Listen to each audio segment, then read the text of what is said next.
चल दोस्तों, आज की इस वीडियो में हम लोग क्लास 10 के सोशल साइंस के कुछ इंपॉर्टेंट ऑब्जेक्टिव क्वेश्चन को देखेंगे जो आपके एग्जाम के लिए बड़ी इंपॉर्टेंट है, इसलिए ध्यान से सारी बातों को समझिएगा। और यहाँ से आपके बहुत सारे ऑब्जेक्टिव क्वेश्चन आपके एग्जाम के लिए महत्वपूर्ण है, क्योंकि लड़ भी सकते हैं। 100% यहाँ पर संभावना आपकी बनेगी। देखो, सबसे पहला क्वेश्चन है, इसमें वर्नाक्यूलर प्रेस एक्ट कब पास हुआ था। वर्नाक्यूलर प्रेस एक्ट आपको हिस्ट्री में पढ़ाई गई है, बताई गई है। तो वर्नाक्यूलर प्रेस एक्ट कब पारित हुआ था, इससे पहले आप ये जान लो कि वर्नाक्यूलर प्रेस एक्ट क्या था। देखो, है ना कि अंग्रेज जौन थे ना, हम लोग के अधिकार को दबाने के लिए तरह तरह के बिल पास कर रहे थे। जैसे आपको मालूम होगा, रॉलेट एक्ट वाला बिल, साइमन कमीशन वाला बिल, कहीं ना कहीं मतलब हमारे अधिकार को छीनने के लिए अंग्रेजों ने बड़ी कोशिश करी थी। और वही दौर था जब सन 1850 के बाद की दौर हम लोग लेकर चलते हैं, तो 1857 का हिंदू मुस्लिम में जो विद्रोह करवाया गया था अंग्रेजों के बीच में, उसको लेकर हमारे जो लोग थे ना, वो सारी घटनाओं को दिखाने के लिए कुछ कुछ मतलब कला करने लगे। जैसे मतलब क्या लगे,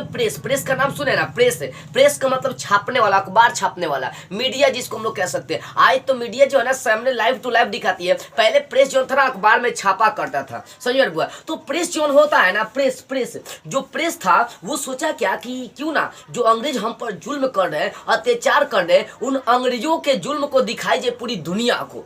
तो कहीं ना कहीं हमारे भारतीय जनता ने क्या किया, कुछ मतलब प्रेस का काम करना शुरू कर दिया, अखबार छापना शुरू कर दिया, और अंग्रेज जो हम भारतीयों पर जुल्म कर रहे थे, उन जुल्मों को दिखाने का काम किया। तो अंग्रेजों को जब पता चला कि अरे बाप, ये मतलब अंग्रेजों को जब पता चला कि अरे भैया, कि जो हम लोग जो कर रहे हैं भारतीयों के साथ, जो गलत उनके संग सलूक कर रहे हैं, वो सारी खबर चले जा रहे हैं। तो उन्होंने क्या किया, प्रेस को बंद करने के लिए एक बिल पास किया, एक नियम पास किया, जिसका नाम था वर्नाक्यूलर प्रेस एक्ट। तो भैया, वर्नाक्यूलर प्रेस एक्ट क्या था, तो यह प्रेस को बंद करने के लिए कि भारत में जो भी प्रेस अखबार छापेगा उस पर दंड रहेगी। और हाँ, अगर कोई अखबार छापता भी है तो सरकार से उसे परमिशन लेना पड़ेगा, और जिसको सरकार से परमिशन मिल जाएगी ना, वो सरकार की कभी बुराई नहीं करेगा, हमेशा बड़ाई करेगा। ऐसे बहुत सारे अपने भारत में दलाल हो चुके थे जो अंग्रेजों की चमचागिरी करते थे, अंग्रेजों के यहाँ काम करते थे भारतीय, लेकिन अंग्रेजों के यहाँ काम करते थे क्षणिक पैसा के लिए। तो वर्नाक्यूलर प्रेस एक्ट क्या, आपके एग्जाम में पूछ देगा वर्नाक्यूलर प्रेस एक्ट क्या है, तो बस इतना लिखना है कि भारत में प्रेसों को दाबने के लिए, अखबार छापने वाले व्यक्तियों को दाबने के लिए, उन पर जो जुल्म हो रहा है तो उसको दिखाने से बचाने के लिए उन्होंने एक प्रेस मतलब एक नियम लगाया, जिसका नाम पड़ गया था वर्नाक्यूलर प्रेस एक्ट। अब देखो, वर्नाक्यूलर प्रेस एक्ट किसने लागू किया था, लॉर्ड लिटन ने। किसने, लॉर्ड लिटन नाम का अंग्रेज जो व्यक्ति था, वो वर्नाक्यूलर प्रेस एक्ट लागू किया। कब, 1878 ईस्वी में वर्नाक्यूलर प्रेस एक्ट लागू करी गई थी। तो याद रखिएगा, वर्नाक्यूलर प्रेस एक्ट कब पारित किया गया, 1878 ईस्वी में। किनके द्वारा पारित करी गई, लॉर्ड लिटन के माध्यम से पारित करी गई थी। ओके, अब देखो आगे बात करते हैं, अंकोर वाट मंदिर कहाँ स्थित है। वो हिंद चीन जो चैप्टर में आपको पढ़ा चुका हूँ, ठीक है ना। तो हम लोग जान लेते हैं कि अंकोर वाट का मंदिर कहाँ स्थित है। तो अंकोर वाट क्या एक मंदिर है, ये अपन भारत के जो राजा थे ना, वो बनाए थे कंबोडिया में। लाओस, कंबोडिया, वियतनाम, इन तीनों के सम्मिलित क्षेत्र को हम लोग हिंद चीन कहते हैं। हिंद चीन क्या है, हिंद चीन का मतलब क्या होता है, देखो हिंद चीन का मतलब होता है कि जहाँ पे हिंदुओं का मतलब हिंदुस्तान का भी प्रभाव और जहाँ चीनों का प्रभाव। तो हिंद चीन एक ऐसा देश था जिसमें लाओस, वियतनाम और कंबोडिया आते हैं। ये तीनों ऐसे नगर थे, ऐसे शहर थे, ऐसे क्षेत्र थे जिस पर भारत का भी प्रभाव रहा है, चीन का भी अधिकार रहा है। इसी कारण से दोनों को मिलाकर हिंद चीन कहा गया। क्या कहा गया, हिंद चीन कहा गया। वहीं पर एक राजा सूर्यदेव वर्मा नाम के कोई मतलब अपने भारतीय राजा थे, जो अंकोर वाट में जो कंबोडिया में अंकोर वाट मंदिर बनाने का काम किए थे। तो अंकोर वाट मंदिर क्या है भैया, एक मंदिर है। कहाँ बना था ये, कंबोडिया में। कंबोडिया कहाँ है, तो हिंद चीन में है। कहाँ है, हिंद चीन में। हिंद चीन क्या है, तो हिंद चीन में 3 गो देश है, वियतनाम, लाओस और कंबोडिया आता है। इस सब चीज को आप याद रखिएगा। तो इसका आंसर कंबोडिया आप मारिएगा। अगला क्वेश्चन है, हिंद चीन पहुंचने वाले प्रथम व्यापारी कौन थे। भैया बहुत इंपॉर्टेंट क्वेश्चन है। अब जैसा इस पर आप गौर करिए, हिंद चीन पहुंचने वाले प्रथम व्यापारी कौन थे। अच्छा, एक बात बताइए, सबसे पहले आप, भारत का खोज किसने किया था, कब किया था। अमेरिका का खोज किसने किया था, कब किया था। आपसे क्वेश्चन रहेगी, discovered of India, discovered of America. देखो बुआ, भारत का जो खोज किया था ना, वो भी एक पुर्तगाली था। पुर्तगाली क्या है, एक देश है, समझो कि वहां के लोग आए तो खोजने के लिए।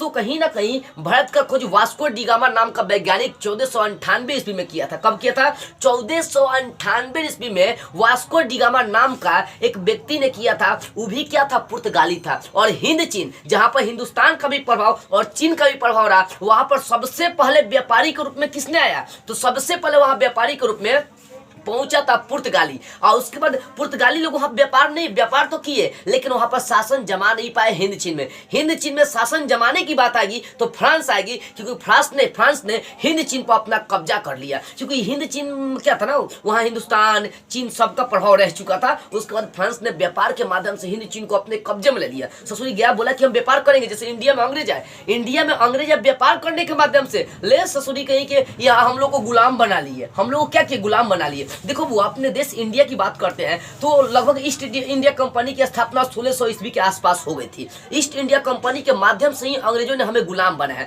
अंग्रेज जब हम बहुत अत्याचार करते थे ना भाई, तो यहाँ के जनता का जो है दिल पिघल जाती थी। सला ससुरी अंग्रेज इतना कट्टर हुआ करते थे ना, बताया नहीं कि आप बीमार भी रहेंगे ना तो आपको जबरदस्ती उठाकर हॉस्पिटल में से ले जाएगा सब, और आपको पत्थर से ईंटा से लंगटे करके चौराहे पर मारेगा सब। दिल पिघल जाती है यदि आप उस समय होते। तो वैसे वैसे वीर सपूतों को यार नमन करिए जो उस समय की स्थिति में आजादी की लड़ाई लड़ रहे थे, और पकड़े जाने के बाद उनका गर्दन धड़ से अलग कर दिया जाता था। वैसे वैसे वीर सपूतों को हम लोग भूल जाते हैं यार, समझ मारिए। देखो अगर बात करते हैं हम लोग साईं बाबा की बात करते हैं तो क्या होता है ना कि अंग्रेज जब हम पर अत्याचार कर रहे थे, तब वहां पर साईं बाबा ने क्या किया, एक मतलब परिकल्पना करी थी, दृश्य देखा था। मतलब जब भारतीय लोगों पर अंग्रेज अत्याचार कर रहे थे तो उस समय पूछा, कुछ लोगों ने पूछा, एक साधु संत थे जो साईं बाबा के समान थे, उनसे पूछा कि एक बात बताइए, अंग्रेज हम पर कब तक राज करेंगे, ये कब तक हमें प्रताड़ित करते रहेंगे।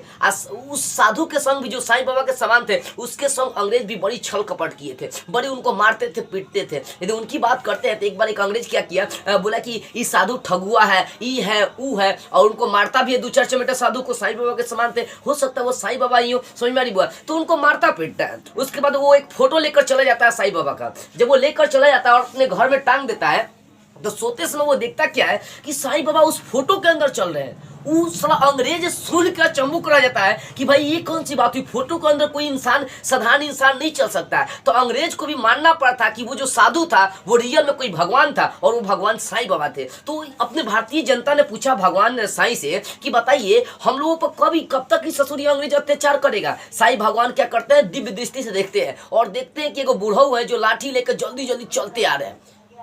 तो बताते हैं वो साईं बाबा बताते हैं क्या कि आपका देश बहुत जल्दी आजाद होने वाला है। एक बुढ़ऊ आएंगे अपने लाठी लेकर, आधा धोती लपटे आएंगे, और वही आपके देश को आजादी दिलाएंगे। रियल में कुछ ही साल के बाद यहाँ पर क्या होता है ना कि महात्मा गांधी जन्म लेते हैं और क्रांति कर करके 1947 तक सारे अंग्रेज का सफाया कर देते हैं। तो इस देश की आज़ादी के लिए महत्वपूर्ण योगदान देने वाले हमारे वीर सपूतों को दिल से नमन है। और जो लोग महात्मा गांधी को गलत, भगत सिंह को गलत कहते हैं, वो उन सभी को भी मैं कहना चाहूँगा पहले आप उनकी बायोग्राफी पढ़िए। कहते हैं कि महात्मा गांधी गलत थे, नाथुराम गोडसे सही किया मारकर, नहीं भैया, सब अपने अपने जगह पर सही है। उस अवस्था में यदि आप भी होते शायद आप भी वैसा ही निर्णय लेते। तो पुराने जो हमारे वीर सपूत हैं उन सभी को दिल से नमन करिए आप, क्योंकि हम आज चैन की सांस लेते हैं किनकी वजह से भाई, उन्हीं की वजह से। अगर वो नहीं होते तो आज भी हम लोग गुलामी की जंजीर में जकड़े रहते। और इतना फैल से चिल्ला कर मैं क्लास चला रहा हूँ, वो भी क्लास में आपको दे नहीं पाता। आज इतना शादी ब्याह होता है ना, फैल से एकदम जो मन में तौन करो, जो शो करना है करो, कोई रोक टोक नहीं है। पहले जुर्माना देना पड़ता था, समझ में रही है। अगर घर में शादी ब्याह हो जाएगा और तो अंग्रेज को क्या मतलब नजराना देना पड़ता था, या तो पैसा दीजिए नहीं तो अपने घर की किसी स्त्री को अंग्रेज के पास भेजिए। इतना कट्टर ससुरी अंग्रेज था कि समझ। लेकिन आज हम लोग फ्री है, कोई कुछ बोलेगा एकदम उठाओ बंदूक, क्योंकि कोई किसी से कम नहीं। यहाँ का हर जनता राजा है, सरकार है तो क्या हुआ, पुलिस है तो क्या हुआ, हर आदमी राजा है, कोई किसी से अब डरता नहीं है। इसका श्रेय किसको जाता है, उन वीर सपूतों को जिन्होंने शादी तक नहीं की। भगत सिंह की नाम हम लोग लेकर चलेंगे, कम उम्र में ही मारे गए। खुदीराम बोस की बात करते हैं जिन्होंने अपने देश के लिए हंसते हंसते 13 वर्ष की उम्र में फांसी पर चढ़ गए थे। तो ऐसे वीर सपूत को दिल से नमन करिए। चलिए हम लोग कहाँ बात कर रहे थे, हिंद चीन पहुंचने वाले हम लोग बात कर रहे थे कि वास्को डी गामा भारत का खोज 1998 में किए। वास्को डी गामा भी क्या थे भैया, तो एक पुर्तगाली थे। वास्को डी गामा भी क्या थे, एक पुर्तगाली थे। और हिंद चीन पहुंचने वाला व्यक्ति भी पहले कौन था, पुर्तगाली था। लेकिन बात करते हैं हिंद चीन पर अपना अधिकार किसने जमाया, तो इसकी बात आएगी तो फ्रांस को याद रखिएगा। फ्रांस भी व्यापारी करने के माध्यम से आया, लेकिन वो वहां पर शासन करने लगा। ठीक है, तो देखो हिंद चीन पहुंचने वाले प्रथम व्यापारी कौन थे, वो थे पुर्तगाली। कौन थे, पुर्तगाली। याद रखिएगा। आगे देखो किसने कहा मुद्रण ईश्वर की दी हुई महानतम देन है, सबसे बड़ा तोहफा है। किसने कहा कि मुद्रण मुद्रण मतलब पैसा, जो रुपया आज रुपया के रूप में कन्वर्ट हो गई है। तो जो मुद्रा है वो भगवान का दिया हुआ सबसे महानतम तोहफा है, महानतम एक देन है। किसने कहा था? तो मार्टिन लूथर नाम का एक अमेरिकन आदमी था, जो क्या किया, ये नारा दिया था कि ईश्वर भगवान का दिया हुआ सबसे अनमोल तोहफा है। याद रखिएगा, कौन दिया था?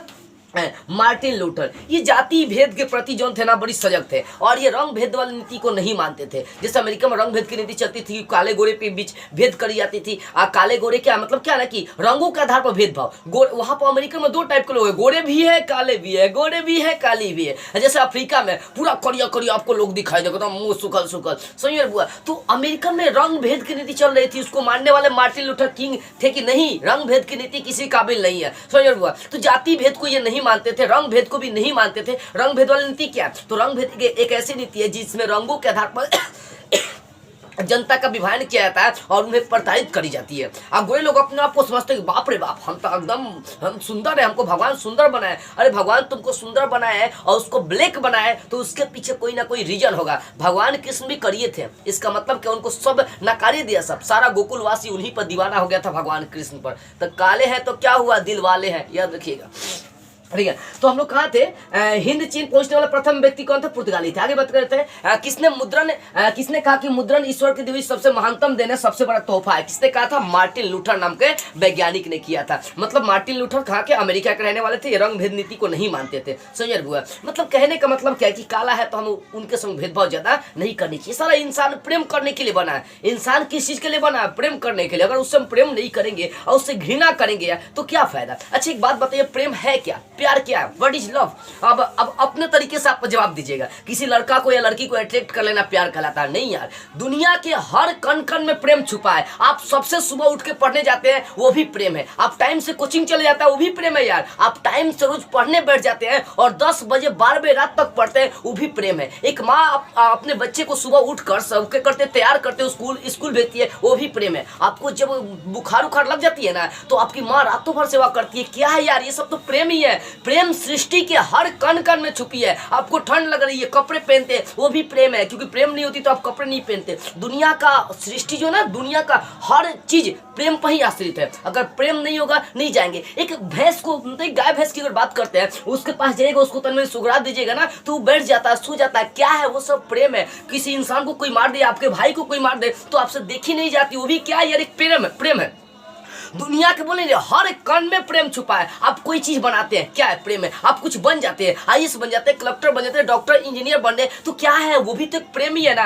देखो दुनिया का हर चीज में प्रेम छुपा है। अब प्रेम का मतलब ये नहीं होता कि हम लड़की के पीछे भाग रहे हैं तो प्रेम है। अपने भाई, अपने माँ बाप को हर तरह की सुख सुविधा देना, उनकी आकांक्षाओं को पूरा करना, उनके उम्मीदों पर खरा उतरना, वो भी प्रेम होता है। उनके लाइफ को चौपट करना, वो भी प्रेम होता है। और अपने लाइफ को भी चौपट करना, वो भी प्रेम होता है। दुनिया के हर कण कण में क्या छुपा है? प्रेम छुपा है। मैं खड़ा होकर बोल रहा हूं, क्या है? प्रेम है। मुझे पढ़ाई के प्रति प्रेम है। और याद रखना, जो इंसान पढ़ाई से प्रेम किया वो बहुत आगे चला जाएगा। देखने में तो ये अक्षर काला होता है भैया, काला होता है, जो किताब होता है उसका अक्षर काला होता है, लेकिन यही काले अक्षर जो हमारी माँ कही जाएगी किताब, ये हमारी लाइफ संवार देती है। सरस्वती माँ जो देखने में काले होती है, लेकिन ये हमारी लाइफ संवार के रख देती है। आप 2-4 साल पढ़ाई करो ना यार, देखो ना आपकी लाइफ नहीं संवार गई तो आप कहिएगा। जो इंसान किताबों को दिल लगाया वो कभी पीछे नहीं रहता, हमेशा आगे रहता है। समझ बुआ, हर रात को जागने वाला हर इंसान आशिक ही नहीं होता है। कुछ इंसान कुछ सक्सेस का जुनून लगा रहता है, सफल होने का जुनून लगा रहता है। तो ये मत समझना कि जो रात को जग रहा है वो गर्लफ्रेंड और बॉयफ्रेंड से बात करता होगा।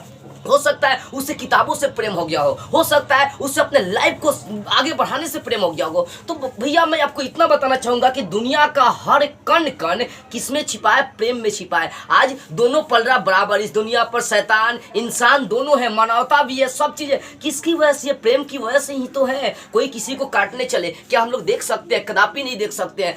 किसी को सुई घुपता है, हमें तकलीफ होती है। आपकी वाइफ को कोई मारे जिससे आप बहुत ज्यादा प्रेम करते हैं, उसको सुई भी चली जाती है ना, तो बड़ी तकलीफ होता है। आपके छोटे बच्चे थोड़ा सा गिर जाए, खून बहने लगे तो आप रोने लगते हैं, कि माँ भी रोने लगती है। क्या है यार? प्रेम है। समझ में आती है? ये मत समझना कि गर्लफ्रेंड और बॉयफ्रेंड के पीछे भागना ही प्रेम है। दुनिया के कण कण में प्रेम छुपा है और ये सृष्टि पूरा किस पर चलती है? प्रेम पर छुपी, प्रेम पर चलती है। तो ये मत समझो कि हमारे लाइफ से प्रेम चला गया, वो छोड़ के मुझे चली गई चाहे चला गया, ये प्रेम नहीं था। प्रेम का मतलब क्या होता है? अपने आप को समर्पित कर देना, त्याग देना, ये सब प्रेम होता है। प्रेम कभी हासिल करना नहीं होता। प्रेम में त्याग, समर्पण, ये सारी चीजें खोजती है। मतलब क्या ना, तुम खुश रहो, बस यही तो प्रेम है। एक अगर लव जो हम लोग बात करें तो जिससे जो इंसान प्रेम करता है ना, उसको हमेशा वो खुश देखना चाहता है कि भैया आप खुश रहो, दीदी आप खुश रहो, मम्मी आप खुश रहो, पापा आप खुश रहो।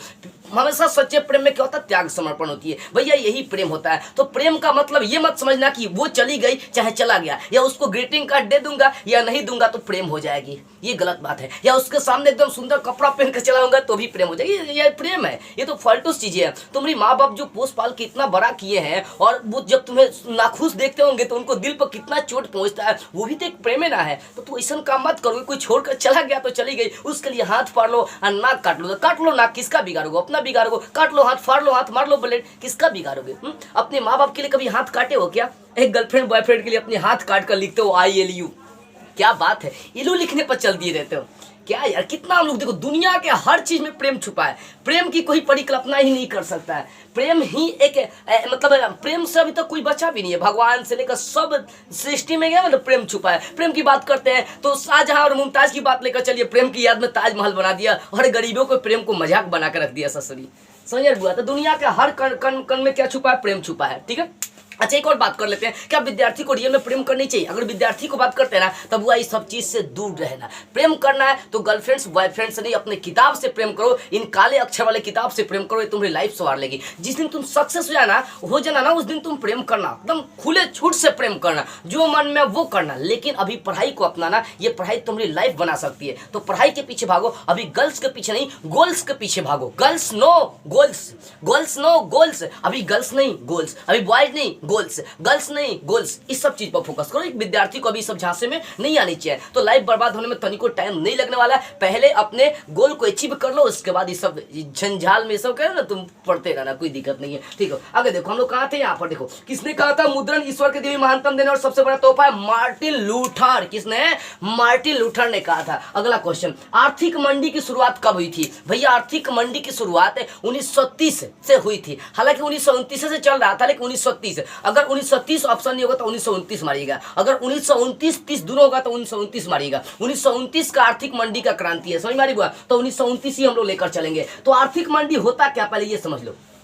आर्थिक मंडी क्या है? आर्थिक मंडी किसे कहते हैं? बस ये लिखना है कि देशों के फसलों के आयात निर्यात को रोक देना, सामान के आयात निर्यात को रोक देना, यही तो आर्थिक मंडी कहलाती है। कि अमेरिका से भारत में सामान नहीं आएगा, अब भारत से अमेरिका में सामान नहीं जाएगा तो भूखमरी मरबे करेगा। क्यों भूखमरी भी करेगा? क्यों भैया? देखो पूरी दुनिया एक दूसरे पर आश्रित हो चुकी है। अच्छा बताओ, आज मनुष्य इंसान बन रहा है कि पशु बन रहा है? मैं बताना चाहूँ तो इंसान आज मनुष्य नहीं पशु बन रहा है, क्योंकि मनुष्य वो होता है जो अपने आप पर आश्रित होता है, और आज मनुष्य अपने आप पर आश्रित नहीं है, वो बड़े बड़े बम यंत्रों पर आश्रित है। पहले के लोग अपना बुखार होगा ना तो अपने से औषधि का काम कर लेते थे। आज के लोगों का तबियत खराब होगा तो पटना, छपरा, दिल्ली, बम्बे, कलकत्ता, चेन्नई, उड़ीसा, मद्रास, गोवा घूमते रह जाएंगे, तब वो ठीक नहीं होगा। अब बाद में दांत चियार देंगे, काम खत्म।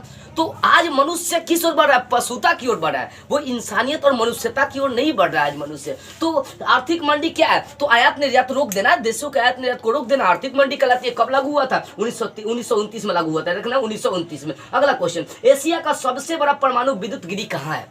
एशिया का तारापुर का तो आप नाम सुने ही होंगे, परमाणु विद्युत गिरी, जहां पर बिजली उत्पन्न करी जाती है और वहां पर परमाणु बम भी बनाई जाती है। तो वो कहाँ है? तारापुर में है भैया। कहाँ है वो? तारापुर में। अगला क्वेश्चन आते, ये तो हो गया। अगला क्वेश्चन, सत्ता में साझेदारी, सत्ता में भागीदारी की सर्वोत्तम प्रणाली कहाँ विकसित की गई? सत्ता में साझेदारी की प्रणाली कहाँ विकसित करेगी बताइए? अब आपको बेल्जियम के बारे में मैं विस्तार से पढ़ा चुका हूँ, बेल्जियम का नाम सुने होंगे। बेल्जियम हो गया, श्रीलंका हो गया। तो बेल्जियम ने तो क्या किया, वहां पर सभी जातों को, जो फ्रेंच थे, जो जर्मन भाषी थे, सभी के बीच क्या किया? सामंजस्य स्थापित कर दिया, सबको समान अधिकार दे दिया। लेकिन श्रीलंका में आज भी तमिल और सिन्हली के बीच आपस में लड़ाई झगड़ा चलते रहता है। आपके एग्जाम में क्वेश्चन हमेशा करते रहता है कि श्रीलंका में बहुभाषी कौन है? तो सिन्हली लोग बहुत ज्यादा मात्रा में। इसी कारण से श्रीलंका में सिन्हली जाति के सिन्हली भाषा को राष्ट्रभाषा के रूप में मान्यता दे दिएगा। अब सोचिए, जहां पर 2-3 गो धर्म रहते हैं और वहां पर किसी एक भाषा को आप मान्यता दे दीजिएगा, एक जात के भाषा को मान्यता दे दीजिएगा ना, तो वहां दूसरा का धर्म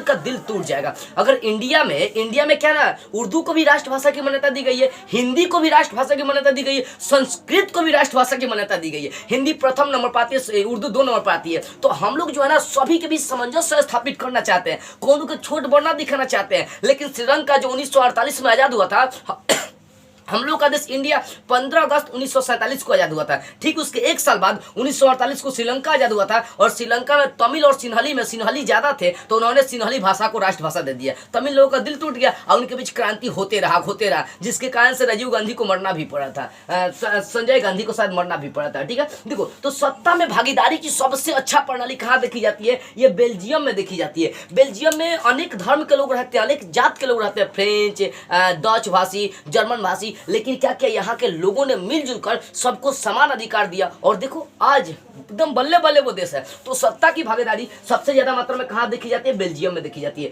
श्रीलंका कब आजाद हुआ? अभी तो भैया बताए थे, श्रीलंका हम लोग के एक साल बाद आजाद हुआ था, 1948 में आजाद हुआ था। श्रीलंका देखे है भारत के नीचे वाला लटकल रहता है गोल का लौकवा नियर, वही होता है श्रीलंका, वही है श्रीलंका, छोटा सा देश है। ठीक है ना, अब देखो इतना समझ में श्रीलंका कब आजाद हुआ था? 1948 में। अगर बात करते हैं आगे, आगरा किस नदी के किनारे बसा है?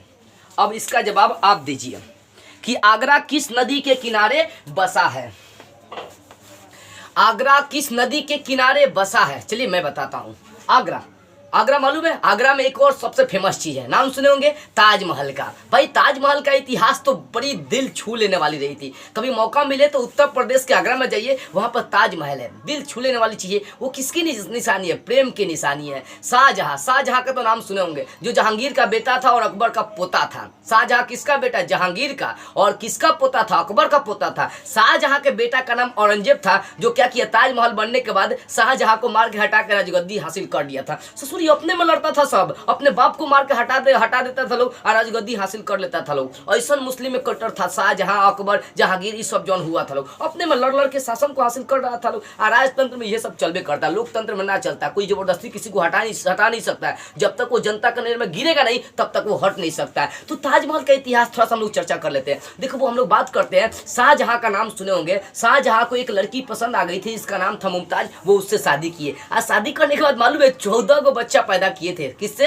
शाहजहां, मुमताज के शरीर से। 14 जब बच्चा जन्म ले रहा था ना, तबे मुमताज दांत चियार दी थी, खत्म हुई थी बेचारी। कहने का मतलब राजा महाराजा भी लाइन पर लाइन लगाते जा रहे थे, उनकी कोई कैटेगरी नहीं था। पहले के जो राजा महाराजा हुआ करते थे वो बहुत शादी करते थे। भगवान कृष्ण में कम शादी किए थे, बहुत रुक्मिणी से लेकर बहुत गोकुलवासी से वो शादी किए थे, लेकिन राधा से नहीं किए थे। ठीक है, तो हम लोग बात कर रहे थे कि शाहजहां मुमताज से शादी किए थे, लेकिन वो बहुत सुंदर थी और सबसे ज्यादा याद देखिए वो तीसरी बेगम थी। शाहजहां मुमताज की कौन सी बेगम? तीसरी बेगम, मतलब तीसरी सबसे सुंदर रानी थी और उससे बहुत ज्यादा प्रेम करते थे। कहा जाता है कि जो शाहजहां थे ना, वो मुमताज के मरने के बाद कौन और से शादी करवे नहीं किए और उसी की याद में ताजमहल भी बनाए थे। तो शाहजहां का इतिहास बहुत अच्छा रहा। मुमताज की मृत्यु 14वें जब बच्चे को जन्म दे रही थी तभी बेचारा क्या हो गया था, मर गई थी। क्योंकि सोचो एक इंसान 14 15 बच्चे को जन्म देगा तो उसके शरीर पे इफेक्ट पड़ेगा कि नहीं। अब सरकार रोक कहे लगा रही है कि ज्यादा से ज्यादा एगो दूगो बच्चा जन्म दिया जाएगा, इससे ज्यादा नहीं दिया जाएगा। सरकार इसी कारण से रोक लगा रही है क्योंकि शरीर पर बहुत ज्यादा इफेक्ट पड़ता है।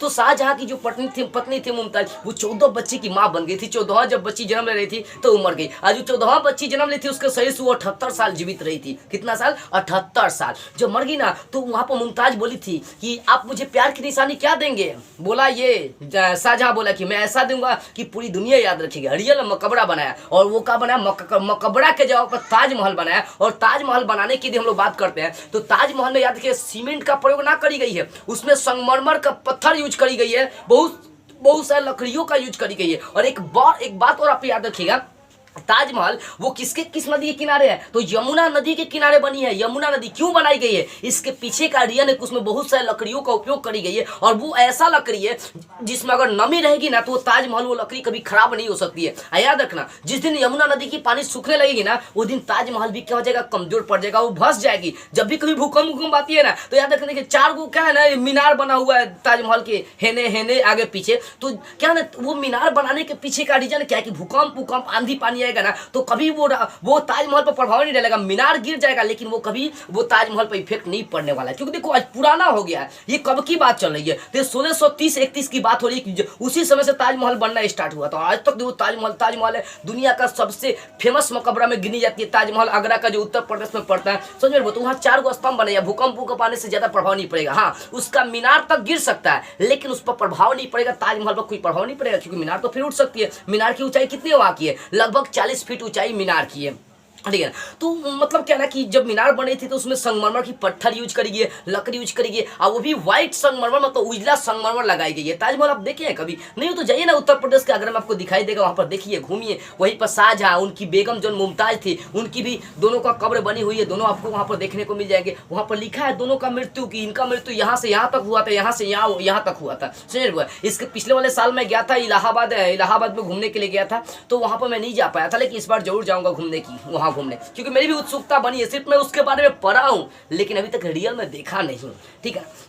तो शाहजहां किसके याद में? अपनी प्रेमिका मुमताज के याद में, क्योंकि बहुत प्रेम करते थे शाहजहां उससे, बहुत ज्यादा। अब बहुत ज्यादा प्रेम करने की वजह से 14 तो बच्चों था ना, तो बहुत ज्यादा प्रेम करते थे। उसके याद में क्या बना दिया? ताजमहल। ताजमहल बनने का इतिहास लगभग उसमें 20,000 मजदूर काम किए थे, और उस समय का अगर रेट हम लोग देखते हैं तो 32-35 मिलियन रुपया खर्चा हुआ था। यानी अगर आसपास के जोड़ते हैं, अभी के रुपये में हम लोग जोड़ेंगे, तो यहाँ से हम लोग देख सकते हैं 3-4 करोड़ रुपए अभी के युग में, मतलब इतना खत्म हो सकता है ताजमहल बनाने में अभी के अनुसार। समझ में? तो उतना बड़ा गिफ्ट किसको दिए थे? अपने प्रेमिका मुमताज के लिए बनवाया था ताजमहल। देखो आज वो ताजमहल है यार। ताजमहल की कोई कल्पना ही नहीं कर सकता है। इसके बारे में बहुत सारे इतिहासकारों का अलग अलग मतलब मत है। कुछ इतिहासकार कहते हैं कि ताजमहल को जो बनाया था ना कारीगर, उसका शाहजहां ने उसका क्या किया? उसका हाथ कटवा दिया और किसी से लिखित ले लिया था कि फिर ऐसा ताजमहल कोई नहीं बनाएगा। देखो बुआ, दुनिया में बहुत जगह ताजमहल बनी है, बहुत जगह मकबरा बनी है, लेकिन ताजमहल आगरा के जैसा अभी तक कहीं नहीं बना है। समझ में? तो ये शाहजहां का क्या था? एक सिद्धांत था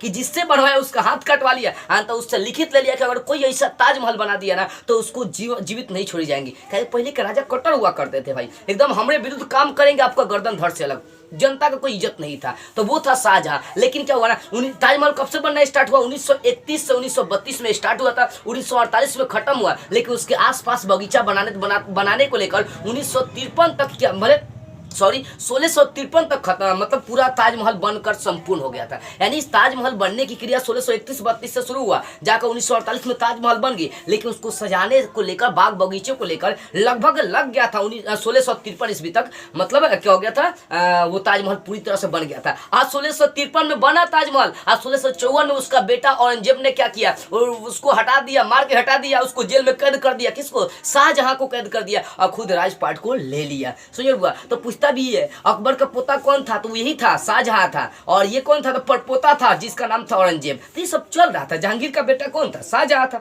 तो ये ताजमहल किसकी याद में बनी है? प्रेम की निशानी। यहाँ पर बहुत दूर दूर से लोग घूमने के लिए आते हैं और अपने पुरानी बिछड़ी प्रेम को याद करते हैं। आजकल वैसा प्रेम है? ये तो राजा थे तो ताजमहल बना दिए, जो गरीब है वो क्या बनाएगा? घंटा नहीं बना पाएगा, वो तो गिफ्ट भी नहीं दे पाता है। प्रेम के सिवा गरीब कुछ दे ही नहीं सकता। दिल से किसी को प्रेम कर सकता है, लेकिन वो कुछ देगा नहीं। समझ में बुआ? तो ये था कहाँ? उत्तर प्रदेश में आगरा में बनाया गया ताजमहल, जिसको शाहजहां अपनी मुमताज से बहुत ज्यादा प्रेम करते थे, उसी की याद में ये ताजमहल बनाए थे। ठीक है ना? ये समझ में आ गई होगी। तो ये आगरा किस नदी किनारे बसी? यमुना नदी के किनारे। और ठीक जो ताजमहल है वो भी किस नदी के किनारे बसा? यमुना नदी के किनारे बसी हुई है। अगला बात कर लेते हैं, फेसबुक के संस्थापक कौन है? ये पहले भी शायद मैं आपको बता चुका हूं। ठीक है ना? फेसबुक के संस्थापक कौन है, इस पर जरा सा हम लोग चर्चा कर लेते हैं। अब फेसबुक के संस्थापक कौन है? देखो, फेसबुक के संस्थापक मार्क जुकरबर्ग है। तो फेसबुक क्या है? तो जब सब कोई जानता है, फेसबुक एक ऐसा प्लेटफॉर्म है जिसके माध्यम से लोग बहुत सारी चीजें सीखते हैं, अपनी बातों को, अपनी भावनाओं को प्रकट कर पाते हैं, लोगों से बातचीत करते हैं, दूर दूर लोगों से टॉकिंग कर पाते हैं। ठीक है ना? देखो फेसबुक की जगह पर भी यूट्यूब जो है नया नियम कानून, IT नियम कानून लगा दिया है। IT, ये IT नियम कानून क्या है भैया? अब समझो, IT नियम कानून क्या है यूट्यूब का? यूट्यूब तो एक बहुत बड़ा प्लेटफॉर्म है, क्योंकि इससे लोग आज लाखों रुपए अर्निंग कर रहे हैं, जिसपर मैं भी आपको पढ़ा रहा हूँ। तो यूट्यूब कहने का मतलब ये IT कानून, क्योंकि बहुत बड़ा प्लेटफॉर्म होते जा रहा है, तो तरह तरह का बदलाव करते जा रहा है, तरह तरह का नियम लगाते जा रहा है। तो यूट्यूब का IT कानून क्या है कि अगर कोई किसी देश के खिलाफ भड़काने वाला न्यूज फैलाएगा, चाहे वीडियो बनाएगा, उसका चैनल बैन कर दिया जाएगा। अभी तक 20 यूट्यूबर का चैनल बैन कर दिया गया, जिसका 35 मिलियन सब्सक्राइबर था, उसका बैन कर दिया गया। क्यों? क्योंकि वो सब भड़काने वाला, एक दूसरे को, देश को लड़ाने वाला न्यूज बना रहे थे, वीडियो बना रहे थे, उनका बैन कर दिया गया। तो ये था यूट्यूब का IT कानून, जो अभी 2022 में लागू होने वाला है। तो बाबू, यदि आप भी एक यूट्यूबर हो ना, तो ये काम मत करना कि किसी देश को भड़काने वाला, किसी मतलब हिंसा फैलाने वाला वीडियो आप बना रहे हैं, तो उस सब को लेकर यूट्यूब आपका वीडियो बंद कर सकता है। तो यही है यूट्यूब का IT कानून, IT नियम कानून। ये भी बातें आपको समझ में आ गई होगी। तो फेसबुक का संस्थापक कौन है? मार्क जुकरबर्ग है। चलिए, ये सारी बातें आपको समझ में आ गई होगी। तो बस आज की इस वीडियो में इतना ही। अगले वीडियो में हम लोग कोई नई टॉपिक लेकर फिर मिलेंगे।